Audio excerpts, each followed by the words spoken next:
Merci à Wassim et Jacques et Kayla. On va enchaîner avec accélérer l'innovation en Europe avec les télécoms. J'ai tout de suite demandé, on peut les applaudir, à Marie-Noëlle Gégolavessière de me rejoindre sur scène, ainsi que Vivek Badrinath. Voilà, on peut les applaudir, je vous en prie.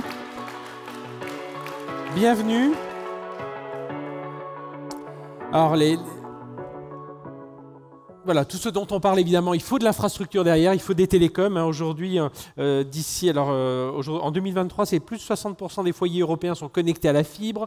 Certains des pays ont des taux de couverture de plus de 80%. Tout à l'heure, Olivier Sichel nous le rappelait pour la France. D'ici à 2025, 70% de la population européenne aura accès à la 5G. La 5G, c'est évidemment nos connexions sur nos mobiles, mais c'est l'IoT, véhicules autonomes, la télémédecine. On va parler de tout cela. Et puis, évidemment, derrière, il y a tous ces services aux entreprises, la communication unifiée, le cloud, le VPN, tous ces sujets. C'est quand même un marché autour des services télécoms, c'est 200 milliards d'euros en 2023 pour l'Europe. Et les télécoms, on le sait, c'est historique chez nous.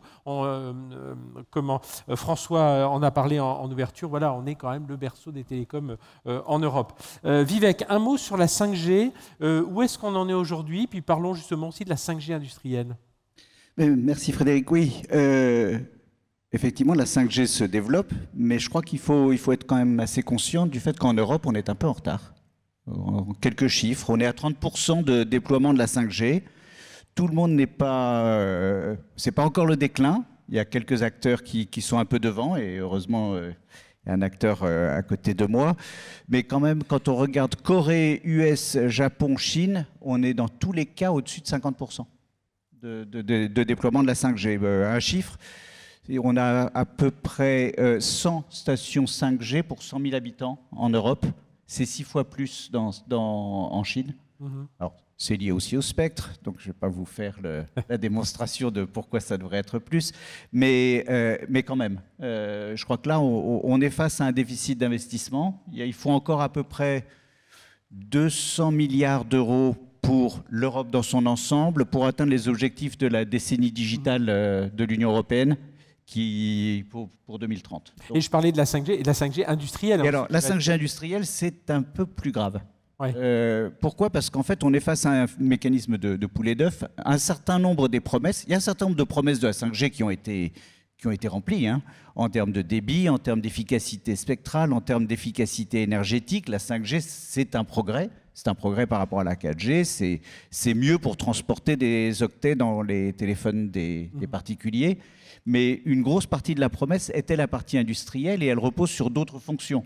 Et ces fonctions n'arrivent à être mises en œuvre qu'une fois qu'on a vraiment déployé le 5G SA, pour être un peu technique, ou je dirais les cœurs 5G. Et ça, par contre, c'est encore très, très balbutiant. Il y a des expérimentations, il y a des très belles opérations. La démonstration sur le site Aramco était particulièrement parlante. Il y a un certain nombre de ports à travers l'Europe qui en ont, mais on n'est qu'à 15% des opérateurs qui ont déployé la 5G SA, ce qui montre bien que ce mur d'investissement, il est en séquence, quoi. C'est d'abord, je déploie la 5G. Oui, mais enfin, si je veux vraiment aller chercher le bénéfice, il faut que j'active la 5G SA. Et là, on n'a que 57 opérateurs sur Terre, c'est moins d'un sur 10 qui est vraiment activé sur la 5G SA. Et on s'attend d'avoir 88 cette année, mais enfin, ça va lentement, quoi. Alors justement, Marie-Noëlle, pourquoi ça prend du temps? Est-ce que vous avez quelques chiffres à nous donner? Oui, ça prend du temps. Nous, on a commencé, par exemple, chez Orange, on a lancé le premier pays en 2019, la Roumanie. Généralement, c'est le premier pays qui lance. Ils sont assez tech. Et on a lancé le dernier pays cet été sur notre footprint européen. Donc, on est à peu près à 50%, nous, sur notre footprint, à l'ensemble des pays, 80% en France, donc plutôt dans le haut du panier. Et on commence maintenant à avoir de l'adoption, c'est-à-dire que et il y a deux freins d'adoption. Il y a la disponibilité de la 5G et puis il y a le fait que vous, nous, moi, on est un device 5G, puisqu'il y a un cycle de renouvellement des devices et on n'a pas voulu non plus pousser pour le renouvellement parce que c'est pas très RSE compliant. Mais aujourd'hui, la quasi-totalité des acquisitions se font en 5G.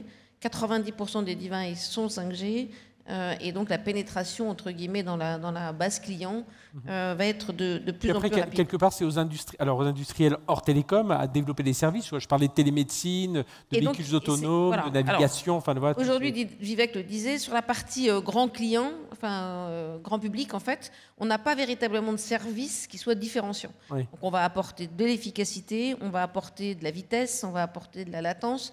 Alors les clients le ressentent parce que dans nos Net Promoter Score, on a 9 points supplémentaires de satisfaction client entre un client 5G et un client qui ne l'est pas. Donc ils voient bien que c'est beaucoup plus fluide, qu'il fait ce qu'il fait de façon beaucoup plus agréable, mais on n'a pas encore ce qu'on appelle la killer application. Dans le B2B, oui, et on a vu un exemple, et donc là il faut qu'on travaille avec tous nos grands clients. Mais les cœurs 5G, donc la 5G standalone, parce qu'aujourd'hui la 5G c'est la radio, mais le cœur c'est le cœur de la 4G. Et on va passer en cœur 5G, donc on a tout juste commencé sur des petits cœurs privés, mais c'est 2025 dans lequel on va passer sur tous nos pays, et là on va pouvoir avoir évidemment l'essor des grands sites industriels. Alors on fait beaucoup de ports effectivement, mais pour vous donner un exemple, en fait les JO, cet été, et on était l'acteur tech des JO. Les JO étaient des JO 5G. Oui. Donc, il y avait des cœurs 5G virtuels partout. Quand vous avez vu tous les bateaux qui passaient et tout le spectacle d'inauguration sur la Seine, il y avait 600 caméras qui filmaient en 5G, en temps réel, en haute définition, pour envoyer. Et c'est, comme vous l'avez pu le voir, la pluie ne perturbe pas la 5G. Et donc, du coup, on commence à avoir des vraies expériences. Je crois que lors d'une épreuve, il y avait une épreuve d'escrime. À un moment, une épreuve d'escrime, il y avait 15 000 spectateurs et qui se connectaient en 5G pour regarder l'arrivée de Léon Marchand. Et du coup, voilà, on avait tout d'un coup, et qui suivaient ça en direct. Alors que, et donc, les débits qui ont été transportés n'auraient pas pu l'être, même avec des antennes partout, physiquement pas pu l'être, parce que l'efficacité spectrale donc, est on sait faire techniquement 10 fois meilleure sur la 5G qu'elle est sur la 4G. Mais ce que disait Vivek est vrai, il faut absolument qu'on continue à investir. Nous, on investit plus d'un demi-milliard par an uniquement sur la radio 5G. Et donc, ce sont des investissements colossaux dans un monde européen qui a sans doute un peu moins de moyens que les Américains ou les Chinois. Mais où il y a beaucoup d'opérateurs. Alors justement, parlons capacité d'innovation, fragmentation du marché. Comment les opérateurs télécoms européens peuvent-ils justement davantage collaborer, renforcer leur position sur le marché? Alors, possible consolidation ou pas, mais c'est vrai que lorsqu'on voit, voilà, aux États-Unis, ils sont 3-4 opérateurs, en Chine, ils sont 3-4 opérateurs. Nous, hop, on est 27, je crois. Enfin, on est 27 pays, mais on est combien d'opérateurs en Europe? On est plus de 200. Ouais. Donc, comment on peut faire aujourd'hui? Alors, j'aime bien quand vous dites consolidation, parce que c'est juste avant Noël, alors on peut encore y croire, et puis en janvier, je sais pas. Le nombre de clients moyens par opérateur en Europe, c'est 5 millions. Aux US, c'est 100 millions, et en Chine, c'est 400 millions. Donc juste la taille de la base client. Donc évidemment, il y a un petit effet d'échelle, parce qu'en Chine, on rajoute 2 zéros toujours. Donc ça donne des moyens pour avancer, et le marché unique des télécoms, il n'existe pas aujourd'hui. On le voit bien, les dates d'allocation du spectre 5G, c'était en 2019 en Roumanie, et c'était dans le dernier pays cet été. Et donc, on ne peut pas lancer la 5G de façon massive sur tous nos pays. On ne peut pas donc avoir de plateforme commune. Les réglementations nous imposent d'avoir des cœurs dans nos pays. Donc, il n'existe pas de capacité à scaler.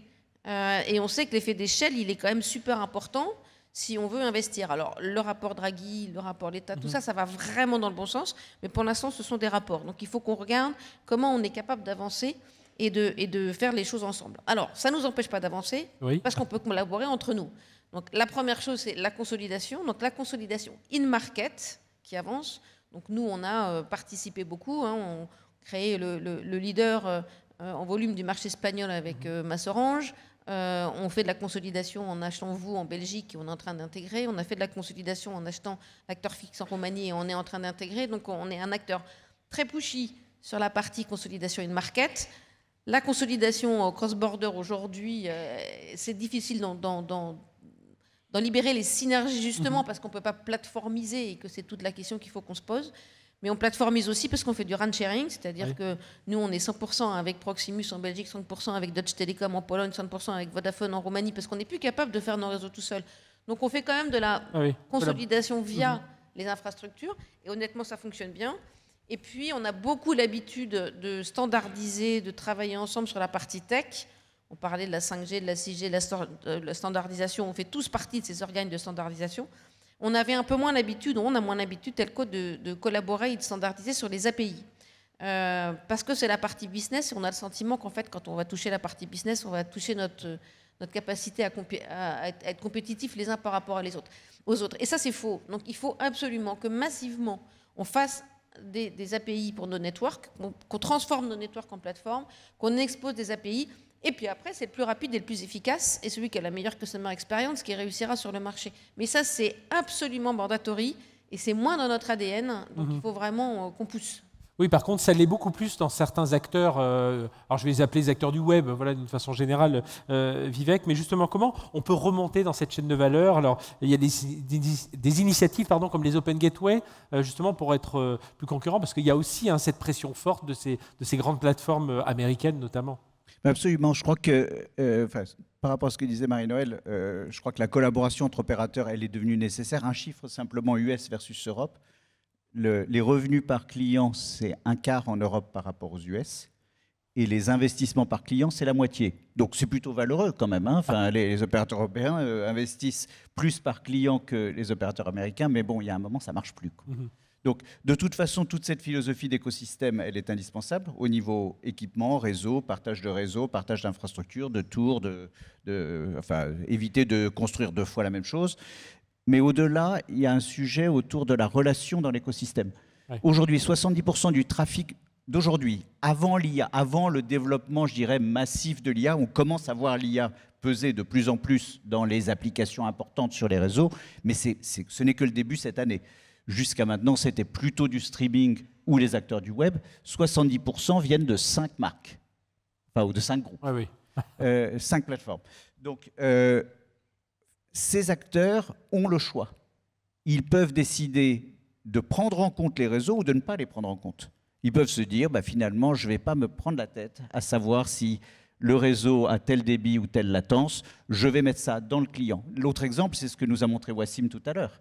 Quand Wassim vient sur scène en mode avion et fait des traitements en direct, ça veut dire quoi? Ça veut dire qu'il met de l'intelligence au bord et que pour la partie qui n'est pas traitée, il l'envoie éventuellement dans le cloud, dans un moteur de LLM. Et donc, ça peut se faire sans les opérateurs. Et ça serait dommage. Ça serait dommage pour 2 raisons. D'une part, parce que les opérateurs ont des trucs à offrir, des technologies, le slicing, la latence, que les opérateurs vont devoir mettre le débit pour porter ces flux qui sont énormes. Et d'autre part, parce que les opérateurs peuvent rendre plus économique la manière de porter tous ces flux. Donc c'est plus frugal. Donc, mais pour ça, quand on a 200 opérateurs et qu'il faut s'interfacer avec 200 acteurs différents, ça ne marche pas. Et c'est tout le sens de cette initiative Open Gateway. Jusqu'à maintenant, la communauté des opérateurs a fait des essais. Ça marche d'autant mieux que ce sont des couches basses. Quand c'est de la techno, quand c'est standardisé un 3G, un 4G, on sait le faire et on voit l'intérêt industriel. Quand il commence à y avoir du logiciel, les acteurs ont eu tendance à se différencier. Cette occasion de faire Open Gateway, je crois que c'est un peu vital. C'est le moment où les opérateurs doivent se mettre d'accord sur des standards communs, parce que sinon, les acteurs du web qui vont se brancher dessus n'iront pas par les opérateurs, ils feront eux-mêmes. D'autant plus, Marie-Noëlle, qu'on a cet impact de l'IA sur les télécoms. Donc là, ça y est, là, on est carrément dans les couches hautes. Donc il faut anticiper tout ce nouveau trafic. Oui, parce qu'en fait, cette démo, elle est fabuleuse. De dire qu'en mode avion, c'est faire beaucoup de choses, mais je suis assez persuadée qu'il a enlevé le mode avion quand même quand il était parti, parce que c'est pratique. En fait, l'IA, elle transforme toutes les entreprises. Donc nous, de la même façon que toutes les entreprises, nos services clients, notre capacité à faire du one-to-one, à customiser nos relations clients, à faire du customer value management, comme toute grande entreprise, on le fait. Donc ça révolutionne l'expérience client, ça révolutionne la façon de faire du marketing et de la distribution. Mais peut-être pour aller spécifiquement sur nos métiers, qu'est-ce que ça change chez les telcos? Alors chez nous, on parle de AI for Network et Network for AI. Ça paraît être pareil, mais ce n'est pas du tout le même sujet. AI for Network, c'est la façon dont l'IA va effectivement transformer nos réseaux. Et ça nous permet de faire de la gestion dynamique de nos réseaux, de délivrer une bien meilleure expérience, d'automatiser totalement nos opérations, de faire beaucoup plus de maintenance préventive, et c'est-à-dire de réussir à réparer la panne avant même que le client s'en soit aperçu. Donc ça change complètement la façon d'opérer nos réseaux Nous, on a évidemment des réseaux 24/7 et dans les plateformes qu'on a dans un certain nombre de pays qui surveillent nos réseaux, on est passé de 100 personnes à 7 personnes par nuit. Donc on sent quand même que le business model il change. Pourquoi? Parce qu'en fait la majorité des alertes qu'on a c'est des fausses et que l'IA nous permet de traiter que les vraies et donc ça nous fait gagner beaucoup de temps.